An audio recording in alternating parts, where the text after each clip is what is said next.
Hello, this is Professor Homa. I'm going to give you a quick tutorial of doing a shape tween in Flash CS4. First thing that I'm going to do is start a new file. I don't have a file open right now. I'll go File, New. I'm going to select ActionScript 2 because that's what we'll be using in the beginning, and I'll hit OK. And it starts off my movie in its default size, which happens to be 550 by 400 pixels. I'm going to go over to my drawing tools and I'm going to draw an oval, and I'm going to select a color for its fill, which is going to be red. So I'm going to draw a red oval or circle with a red fill and a black stroke.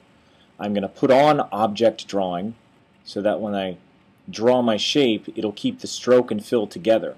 If I didn't do that, and I'll just show you another one drawn, another oval drawn without object drawing, it makes a basic shape which looks the same, except I can actually select the inside of it, the fill and the stroke, and they'll be separate. If I put the fill over top of the stroke and deselect, it could take a piece out of that. There's times when we may need to do that, but not right now. So I'm going to delete that and just assume that when we draw our shapes, we'll keep fills and strokes together by making sure that we use this button down here for object drawing mode. Okay, what I'm going to do next is do a shape tween, and I'm going to make a 30 frame shape tween, and I'm going to set my frames per second. I'll double click here and put it at 15. That's pretty much our default, 15 frames per second. That means at 15 frames right here on the timeline, that would be 1 second. 30 frames would be 2 seconds. So we're going to make a movie that's 2 seconds or 30 frames. And I'm going to put a keyframe or have a change take place at frame 15 and at frame 30 in addition to frame 1. So before I move anything or change position of this object, which happens to be off the movie stage, I'm going to go to frame 15 and add a keyframe by using F6 on my keyboard, and I'm going to add a keyframe at frame 30 by using F6 on my keyboard. Now what I want to do is go to that keyframe and then make the change. So I'm going to make this oval look like it's bouncing. So I'm going to move this down to the middle bottom of my stage at frame 15. And then when I go to frame, I'm not going to move this up here yet. I'm going to go to keyframe 30 or frame 30 where there is a keyframe, and then I'll move this over here. So I'll have 3 states. At frame 1, it's at the upper left off screen. At frame 15, it's down at the bottom. And at keyframe 30, it's over to the right. Now notice in my properties, I'm seeing information about the frame right now. That's because I'm on the frame. If I click the object again, even though the object won't look any different, it'll show me properties about the object. So if you're ever confused about what's selected, just select a second time and you'll see properties about your object. Okay, back to the tweening. What we're going to do is to make this look like it's moving and not just jumping, we're going to add a shape tween. And we're going to use a shape tween because we're working with a shape or a drawing object. We're not working with a symbol yet. So that's when we would use a shape tween, with a basic vector object that we've drawn in Flash. And the way I'm going to do that, because it's a tween, it occurs between keyframes. So I'm going to right click with my mouse and select Create Shape Tween. And when I do that, it'll create a tween between frame 1 and 15, between those 2 keyframes, and it makes the transition between those. Now notice, since I didn't do a tween between 15 and 30, it just stays, all the frames after 15 stay static until the change occurs at 30. So I also need a shape tween between frame 15 and frame 30. So I'll create a shape tween there. Now when I play my movie, I could use Control Play, and I'll do that again so that it repeats. You can see that it's bouncing up and down.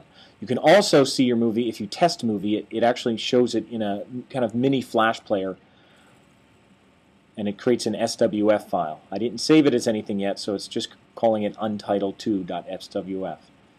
And you could close that up and keep testing your movie at any time.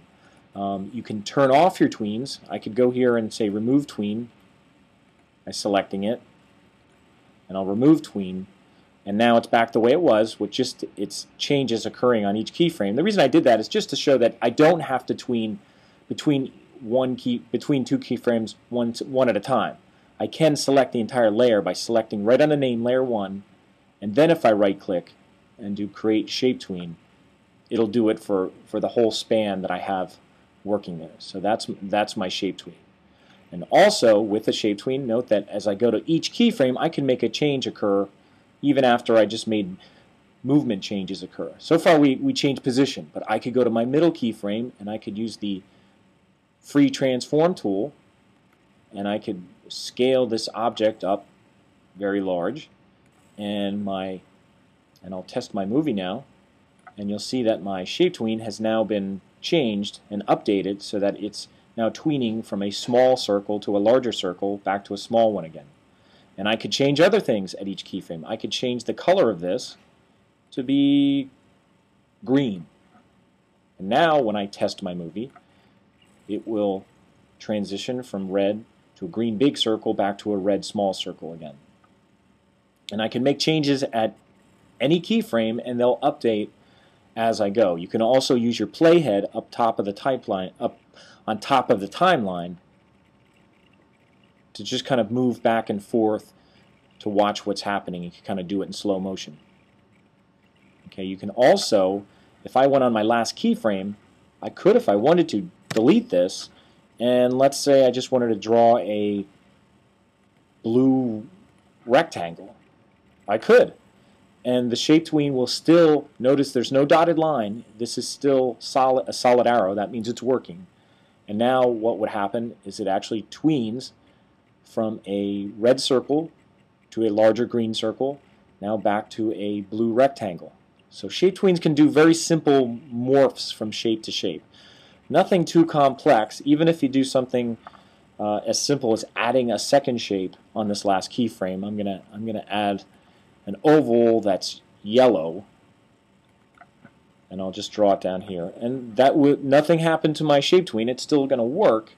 However, some unpredictable kind of transitions happen. Here it's kind of like splitting apart into two different shapes. And sometimes if you use more complex shapes, your shape tweens can be somewhat unpredictable. So I wouldn't rely on them for doing any kind of morphing, but they do sometimes give you kind of unusual results, and they still end up the way you intended them to end up. So that's your basic shape tween. Remember, some of the tips are just you either use a basic object that you've drawn in Flash, whether it's an object drawing mode or it's a basic shape, or even if you use the primitives, you'll be able to use shape tweenings with those. So this is a basic shape tweening with basic shapes and basic objects drawn in object mode.